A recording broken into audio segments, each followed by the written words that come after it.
నమస్కారం. ఏసీ న్యూస్కి స్వాగతం. సుప్రీంకోర్టు తీర్పు జగన్ రెడ్డి ప్రభుత్వానికి చంపపెట్టు అని, ఎన్ని కుట్రలు చేసినా రాష్ట్ర ప్రజలు చంద్రబాబు వెంటే ఉన్నారని అద్దంకి శాసనసభ్యులు గొట్టిపాటి రవికుమార్ ప్రకటన ద్వారా తెలిపారు. అధికార గర్వంతో జగన్ రెడ్డి అనుకో పెట్టిన కేసులు తప్పుడివి అని, సుప్రీంకోర్టు తీర్పుతో వెల్లడైందని, చంద్రబాబు బెయిల్ రద్దు చేయాలని ప్రభుత్వం సుప్రీంకోర్టుకు వెళ్లగా సుప్రీంకోర్టు ప్రభుత్వానికి చివాట్లు పెట్టి ప్రభుత్వం దాఖలు చేసిన పిటిషన్ను డిస్మిస్ చేసిందన్నారు. ఇప్పటికైనా జగన్ ప్రభుత్వానికి బుద్ధి రావాలని రవికుమార్ ప్రకటన ద్వారా విమర్శించారు. ఆంధ్రప్రదేశ్లో ప్రజా సమస్యలు గాలికి వదిలివేసి ప్రతిపక్ష పార్టీలపై బురద చల్లేందుకు చూస్తున్నారని, దేశంలో మహిళలపై నేరాల్లో ఆంధ్రప్రదేశ్ 6వ స్థానంలో ఉందని, ఏపీలో ప్రతిరోజు కనీసం 70 కేసులు నమోదవుతున్నాయని, ఆంధ్రప్రదేశ్లో రైతుల ఆత్మహత్యలు ఎక్కువయ్యాయని, ఇతర రాష్ట్రాలతో పోలిస్తే రైతుల రుణభారం ఏపీ రైతులపైనే ఎక్కువగా ఉందన్నారు. రాబోయేది తెలుగుదేశం జనసేన ఉమ్మడి ప్రభుత్వమని రవికుమార్ ప్రకటనలో పేర్కొన్నారు.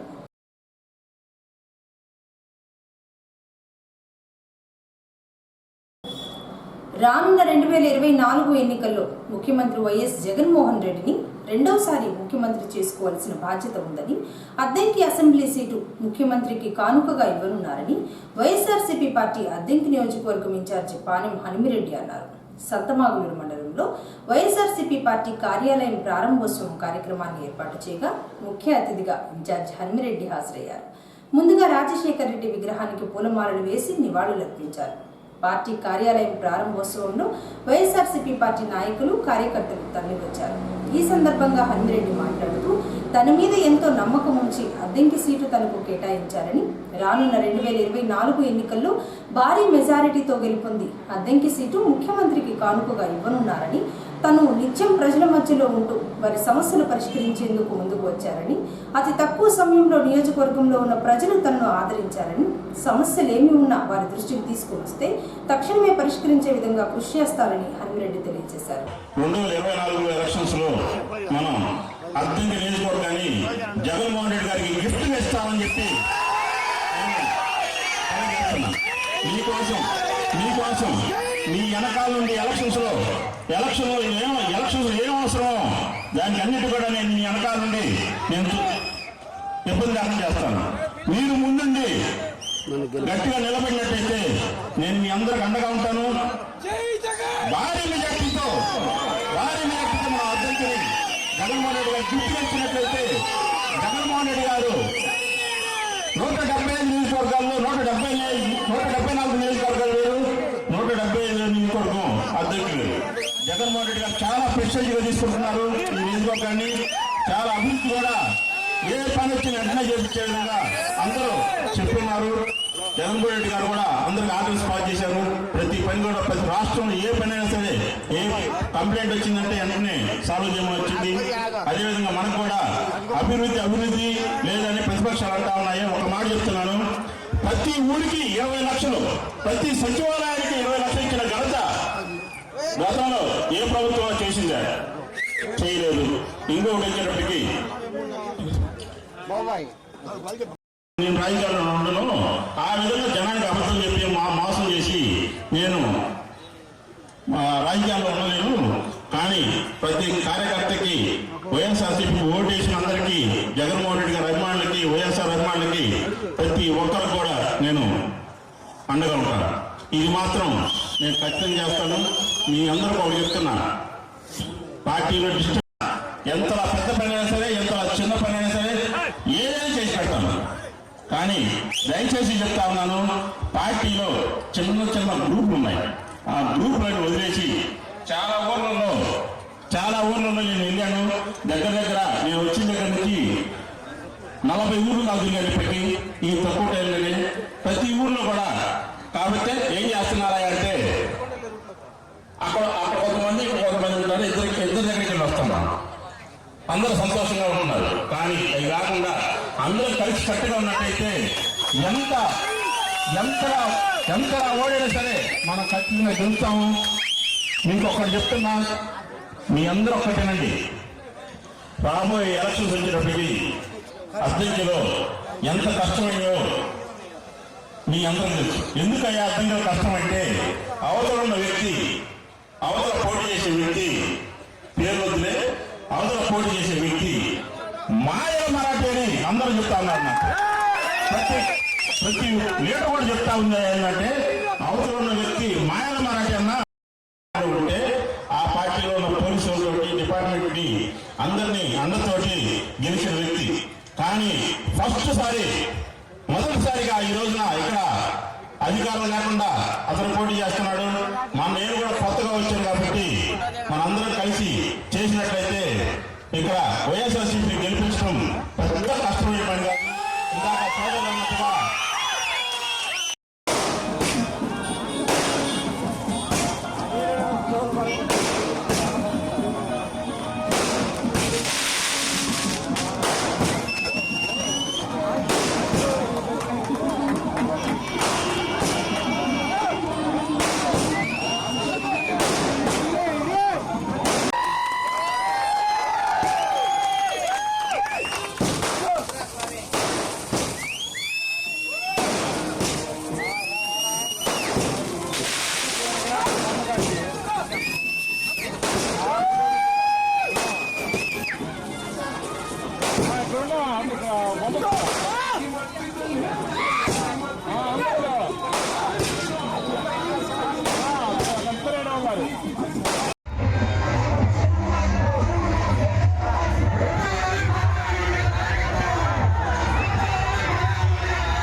సింగరకొండ శ్రీ ప్రసన్నాంజనేయ స్వామి వారి దేవాలయంలో సుమారు 6.50 కోట్ల రూపాయలతో రాతిముఖ మండపం నిర్మాణ పనులు శరవేగంగా జరుగుతున్నాయని ఏప్రిల్ 15వ తేదీన 10 సంవత్సరాలకు ఒకసారి జరిగే మహాకుంభాభిషేకమును నిర్వహించేందుకు సన్నాహాలు చేస్తున్నారని దేవస్థానం కార్యనిర్వహణాధికారి సుభద్ర అన్నారు. సింగరకొండ శ్రీ ప్రసన్నాంజనేయ స్వామి వారి దేవస్థానంలో జరుగుతున్న రాతిముఖ మండపం నిర్మాణ పనులను మంగళవారం ఆంధ్రప్రదేశ్ రాష్ట్ర సపత్తి పరమేశ్వరప్ప ఈవో సుభద్రతో కలిసి పరిశీలించారు. రాతిముఖ మండపము గోపురం నిర్మాణం ఏ విధంగా చేయాలో పలు సూచనలు ఇచ్చారు. ఈ సందర్భంగా సుభద్ర మాట్లాడుతూ తిరుమల తిరుపతి దేవస్థానం భక్తులు దాతల సహాయ సహకారాలతో రాతిముఖ మండపం నిర్మాణ పనులు జరుగుతున్నాయని ఏప్రిల్ 15వ తేదీలోపు పనులు పూర్తి చేయించి మహాకుంభాభిషేకం నిర్వహించనున్నారని, అదేవిధంగా ఆలయంలో వివిధ రకాల అభివృద్ధి పనులు జరుగుతున్నాయని, ముఖమండపం నిర్మాణానికి ₹1,00,000 ఇచ్చిన దాతల పేర్లు శిలాఫలకంపై వేయటం జరుగుతుందని, దాతలు ఎవరైనా ఉంటే ముందుకు రావాలని సుభద్ర పిలుపునిచ్చారు. సింగరకొండ శ్రీ ప్రసన్నాంజనేయ స్వామి వారి దేవస్థానంలో రాతి ముఖమండపము విమాన గోపురము రాతితో నిర్మించదలుచుకున్నాము. అయితే ఇది ఏప్రిల్ 15వ తారీఖున కుంభాభిషేకం చేసే ఉద్దేశంలో ఉన్నాము. అప్పటికి ఈ ముఖమండపము విమాన గోపురము కంప్లీట్ చేసి ఏప్రిల్ 15వ తారీఖున కుంభాభిషేకం చేద్దామని చెప్పి అనుకుంటున్నాము. దానికి అనుగుణంగా ఆ పనులన్నీ ఏప్రిల్ 15 లోపల ఎట్లా కంప్లీట్ చేయాలి, తర్వాత విమాన గోపురం ఎట్లా చేయాలి, దాని డిజైనింగ్ ఇవన్నీ కూడా కంప్లీట్ అయిపోయినాయి. ఈరోజు దేవాదాయ శాఖ స్థపతి గారైన శ్రీ పరమేశ్వరప్ప గారు ఈరోజు ఉదయం వచ్చి మార్కింగ్స్ అవన్నీ చూసుకొని వెళ్ళారు. అక్కడ పనిచేసే వాళ్ళకి లేబర్ కానీ వీళ్ళకి కానీ మేస్త్రీలు కానీ ఆ పని ఎట్లా చేయాలి, ఏంటి, ఏ విధంగా చేస్తే మనం ఏప్రిల్ 15th లోపు ఈ కార్యక్రమం ముగిస్తాము, అంతా సరిగ్గా జరుగుతున్నాయా లేదా, వాళ్ళు ఇచ్చిన మార్కింగ్ ప్రకారం జరుగుతున్నాయా లేదా, ఎట్లా చేయాలి ఏంటి అన్నది వచ్చి ఆయన సలహాలు సూచనలు ఇచ్చారు. అయితే ఈ రాతి ముఖమండపం విమాన గోపురంకి మనకి సింగిల్ డోనర్ ఉన్నారు. ఆయనే మొత్తం విమాన గోపురంకి ఎంత ఖర్చు అవుతుందో మొత్తం ఆయన భరిస్తున్నారు. అయితే ఈ రాతి ముఖమండపానికి మనకి టీటీడీ నుంచి ఒక 2 కోట్లు శాంక్షన్ అయింది. ఇంకొక ₹1 కోటి కూడా అడిగాము, అది కూడా ప్రాసెస్లో ఉంది. అదేవిధంగా డిపార్ట్మెంట్ నుంచి CGF కూడా శాంక్షన్ అయింది ఒక 2 కోట్లు. అది కాక ఒక డోనర్ మనకి దేవస్థానం మాజీ చైర్మన్ అయిన కోట శ్రీనివాస్ కుమార్ గారు ఎంత రాయి పడితే అంత దానికి మొత్తం ఎంత రాయి అవుతుందో అది మొత్తం ఆయన డొనేట్ చేయదలుచుకున్నారు. అది కాక కూడా దేవస్థానానికి ఇంకా మొత్తము ఖర్చు వచ్చేసి ₹6,35,00,000 సుమారు అవుతుంది. సో ఈ టీటీడీ నుంచి కానీ CGF నుంచి కానీ లేకపోతే రాయి ఇచ్చినా కానీ దాదాపు సుమారు మనకి ఇంకా ఒక 8 లక్షల వరకు విరాళాలతోటి మనము దేవస్థానం ముఖమండపము పునర్నిర్మాణ కార్యక్రమం చేయాల్సి ఉంటుంది. సో ఈ అద్దంకి చుట్టుపక్కల ఉన్న ప్రజలందరికీ కూడా మా యొక్క విన్నపం ఏంటి అంటే, ఒకసారి రాతి మండపం జరిగిన దాకా సుమారు 100 ఏళ్ల దాకా ఉండి ఉండొచ్చు. ఎవరైనా కానీ భక్తులు ఈ కార్యక్రమంలో పాల్గొవాలంటే ఇది ఏప్రిల్ 15th లోపల కంప్లీట్ అయిపోతుంది కాబట్టి ఈ లోపున ఎవరైనా కానీ స్వామివారికి ముఖమండపానికి విరాళం ఇవ్వదలుచుకుంటే ఏప్రిల్ 15th లోపల వాళ్ళు ఇస్తే బాగుంటుంది. ఇచ్చిన దాతలకి శిలాఫలకాల మీద పేరు వేయిస్తున్నాము. అదేవిధంగా కుంభాభిషేకానికి తర్వాత ప్రతి సంవత్సరం కూడా ఒక 10 ఏళ్ల పాటు కుంభాభిషేకం వార్షికోత్సవం చేస్తాము. దాంట్లో ఈ దాతలు ఎవరైనా ఉంటే వాళ్ళందరూ కూడా ఆ వార్షికోత్సవాల్లో కూడా పాల్గొనవచ్చు. కాబట్టి భక్తులందరూ కూడా ఈ అవకాశాన్ని సద్వినియోగం చేయవలసిందిగా కోరుతున్నాను.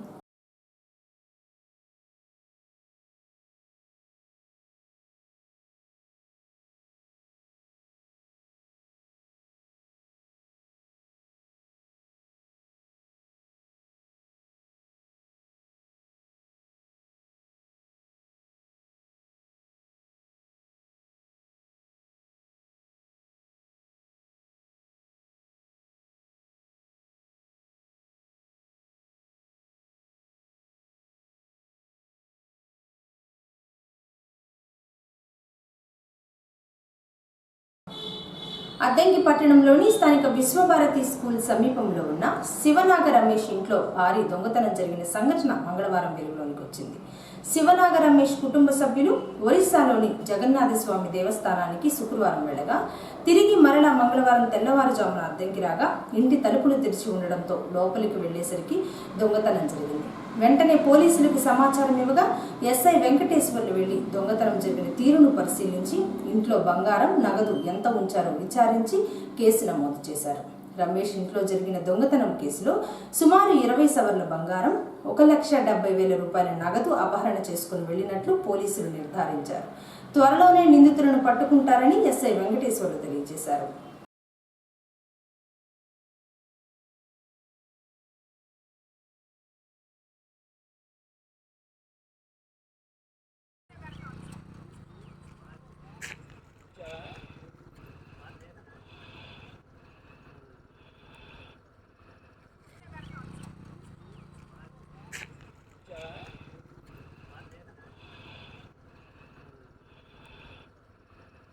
అయిపోయింది.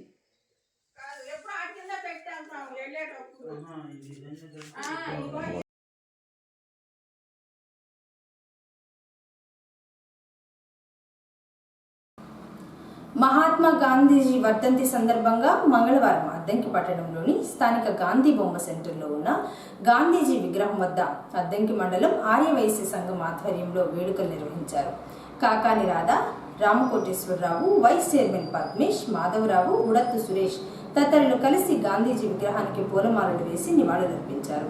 అలాగే వాసవి వనితా క్లబ్ ఆధ్వర్యంలో గాంధీజీ వర్ధంతి వేడుకలు నిర్వహించారు. ఉమా అన్నపూర్ణ, ఉడత్తు వెంకట ఆదినారాయణ, విజయలక్ష్మి తదితరులు కలిసి పూలమాలలు వేసి నివాళులర్పించారు.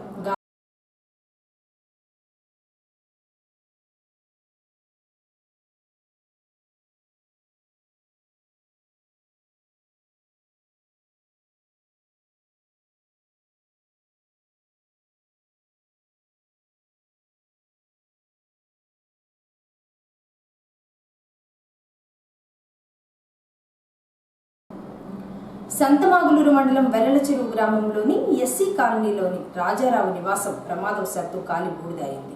ఈ అగ్ని ప్రమాదంలో ఇంట్లో ఉన్న వస్తువులన్నీ కాలి బూడిదయ్యాయి. దీంతో లక్షల్లో ఆస్తి నష్టం వాటిల్లడంతో రాజారావు కుటుంబ సభ్యులు వాపోతున్నారు. ఇంట్లో ఎవరూ లేని సమయంలో ఈ ప్రమాదం జరగడంతో ప్రాణ నష్టం జరగలేదు.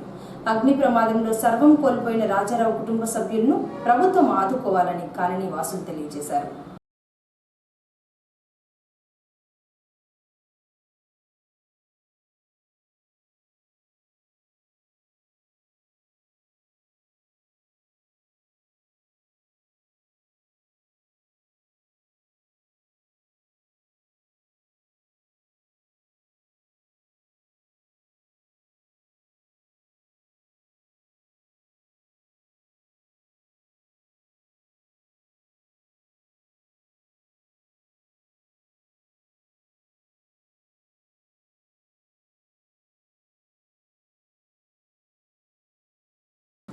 ఏసీ న్యూస్ ఇంతటితో సమాప్తం. నమస్కారం.